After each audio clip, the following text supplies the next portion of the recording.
Well, it's Thursday morning, 29 March 2018. It's spring break, and I have a few days of peace and quiet up here in the West Cascades, just east of McKenzie Bridge, about 2,000 feet elevation.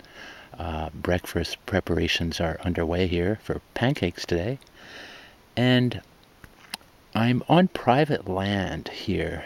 Private land forest land is cared for in a different way than public land in Oregon, and there are benefits and there are drawbacks, I suppose. Anyway, as I stand up here, we can see off to the distance Olali Ridge, and you can see that this area that I'm in here was recently cut, a year and a half ago. It was replanted the following winter. A lot of the trees didn't make it. We had a long, hot, dry summer in 2017, so it's been replanted in just the last few weeks here. There's a stand of 60-year-old, 70-year-old trees there in the back that has not been cut and is not allowed to be cut until this one is the new stand is well established. In the distance is what I call Avalanche Peak, part of Lookout Ridge. That's all public land over there. National Forest land, Willamette National Forest. But this area I'm standing in here that looks like it was clear cut is less than 120 acres in extent. The law, Oregon Forest Practices Act, limits harvest units to 120 acres.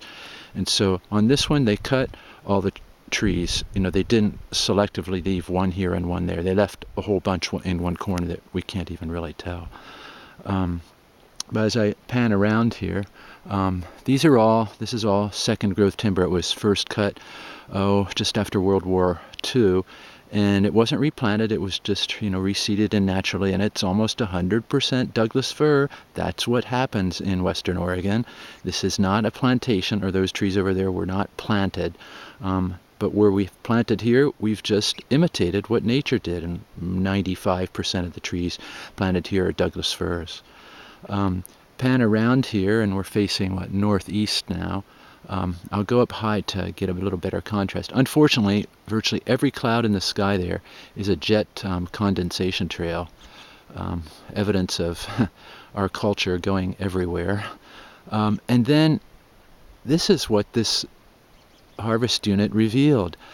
3 wonderful volcanoes, 3 sisters from left to right, north, middle, and south. Just beautiful, all over 10,000 feet elevation, covered with snow. Again, it's just late March here. We've had a low snow winter, but still there's plenty of snow up there.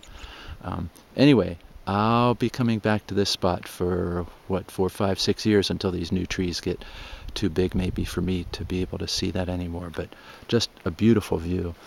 And then panning around here, this is more of Olali Ridge that leads up to Horse Pasture Mountain, which is just over 5,000 feet.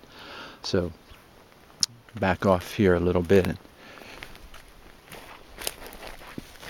just show the setting here. So here's a brand new Douglas fir seedling that was just planted in the last few days or a couple weeks. There's a guy's footprint there. And then here's my breakfast site here with my fortifications, of course, behind me to prevent attacks from behind. I've learned from experience. My mochila roja, my red backpack there. And again, just looking at this site, maybe 90 acres, something like that, that was cut and all replanted.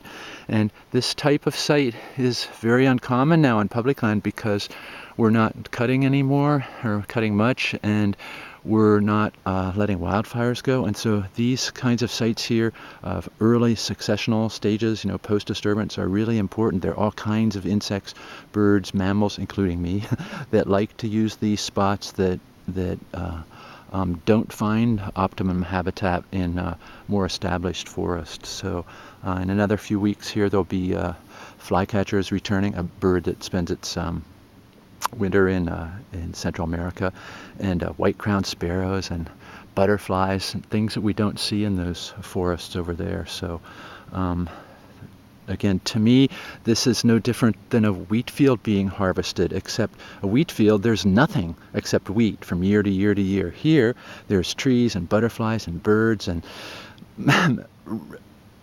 coyotes and cougars and all the rest here for 40 years as the forest grows back. Then it's cut and then it starts over again. So it's much, much more ecologically functional than any other kind of agriculture that we have, apple orchard, filbert orchard, again, wheat field and so forth. So I'll end up over here at the beautiful sisters, and I will start my breakfast here in just a moment.